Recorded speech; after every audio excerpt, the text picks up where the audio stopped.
L'incidence qui a été mesurée là à la fin de la semaine dernière était de 274 cas pour 100 000 habitants, qui est juste en dessous du seuil épidémique, qui est de 280 cas pour 100 000 habitants. Donc on voit qu'on n'est pas encore en épidémie de gastroentérite, mais on s'attend à y arriver dès cette semaine.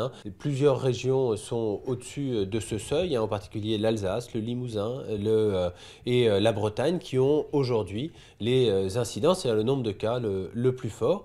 Et on s'attend à voir l'épidémie s'intensifier, en tout cas arriver et s'intensifier dans les semaines à venir. On sait bien que la transmission de ces maladies hivernales touche en particulier les jeunes enfants. C'est eux qui vont être le plus touchés par la maladie et qui vont le transmettre à leurs copains, le rapporter dans les familles, le diffuser un petit peu partout. En moyenne, une épidémie de gastroentérite touche 1,5 million de personnes qui vont consulter leur médecin généraliste. Donc quand même, les épidémies de gastroentérite, on en parle chaque année, mais si on en parle, c'est bien sûr que ça a un impact important pour la société.